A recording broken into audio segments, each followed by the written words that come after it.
നമസ്കാരം, എല്ലാവർക്കും ചാനലിലോട്ട് സ്വാഗതം. നമ്മളിന്ന് അരിപ്പൊടിയും ഗോതമ്പ് പൊടിയൊക്കെ ഉപയോഗിച്ചിട്ടുള്ള ഒരു ഈവനിങ് സ്നാക്സാണ് തയ്യാറാക്കുന്നത്. വളരെ സിമ്പിൾ ടേസ്റ്റി ആയിട്ടുള്ള ഒരു റെസിപ്പി. അപ്പം നമുക്കത് എങ്ങനെയാണ് തയ്യാറാക്കുന്നത് നോക്കാം. അപ്പം നമുക്ക് തയ്യാറാക്കാനായിട്ട് തുടങ്ങാം. അതിനായിട്ട് ഫസ്റ്റ് ഞാൻ ഈ ബൗളിലോട്ട് ഒരു 1/4 കപ്പ് അരിപ്പൊടി, അതായത് നമ്മൾ ഇടിയപ്പത്തിനൊക്കെ എടുക്കുന്ന അരിപ്പൊടി, ഒരു 1/4 കപ്പ് ഗോതമ്പ് പൊടി, ഒരു 1/4 കപ്പ് സവോള, കറിവേപ്പില ചെറുതായിട്ട് കട്ട് ചെയ്തത്, അതുപോലെ തന്നെ പച്ചമുളക് നിങ്ങളെ എരിവിനനുസരിച്ച് ചേർത്തോളൂ.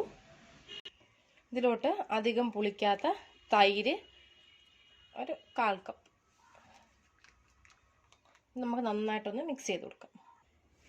നന്നായിട്ടൊന്ന് മിക്സ് ചെയ്ത് കൊടുത്തിട്ട് നമുക്ക് ഇതിലോട്ട് കുറച്ച് വെള്ളം ആഡ് ചെയ്തിട്ട് നമ്മൾ ഇഡ്ഡലി മാവിൻ്റെ ആ ഒരു പരുവത്തിന് നമുക്കിതിനെ തയ്യാറാക്കിയെടുക്കാം. എന്നിട്ട് നന്നായിട്ടൊന്ന് കലക്കി കൊടുക്കാം. കുറച്ച് വെള്ളം ഒഴിച്ചിട്ട് വേണം നിങ്ങളിത് മിക്സ് ചെയ്തെടുക്കാനായിട്ട്. ഒറ്റ ടൈമിൽ തന്നെ ഒരുപാട് വെള്ളം ഒഴിക്കല്ലേ.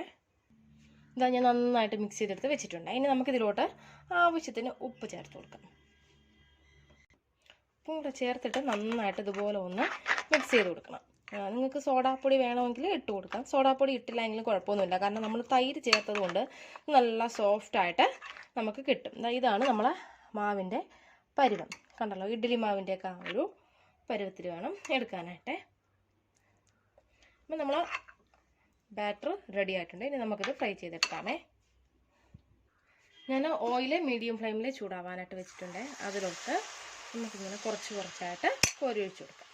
അപ്പോൾ അതാ ഞാൻ നല്ല ഗോൾഡൻ ബ്രൗൺ കളറിൽ എല്ലാം ഫ്രൈ ചെയ്തെടുത്തിട്ടുണ്ട്. ഇനി നമുക്കിതിനൊരു പ്ലേറ്റിലോട്ട് മാറ്റാം. ഞാൻ ഒരു പ്ലേറ്റിലോട്ട് മാറ്റിയിട്ടുണ്ട്. നമുക്കിതൊരെണ്ണം എടുത്തിട്ട് ഒന്ന് ജസ്റ്റ് കട്ട് ചെയ്ത് നോക്കാമേ. കണ്ടല്ലോ, നല്ല അടിപൊളിയായിട്ട് ഉണ്ട്. അപ്പോൾ നിങ്ങളെല്ലാവരും ട്രൈ ചെയ്ത് നോക്കിയിട്ട് നിങ്ങളുടെ ഫീഡ്ബാക്സ് ഒക്കെ എന്നെ അറിയിക്കുക. വീഡിയോ ഇഷ്ടമായ ചാനൽ സബ്സ്ക്രൈബ് ചെയ്യാനായിട്ട് മറക്കരുത്. പുറമേ നല്ല ക്രിസ്പിയാണ്, അകമേ നല്ല സോഫ്റ്റ് ആയിട്ടുള്ള ഒരു സ്നാക്സ് റെസിപ്പിയാണ്. ഉറപ്പായിട്ട് ട്രൈ ചെയ്ത് നോക്കണം. Thanks for watching Deep's kitchen. Thank you.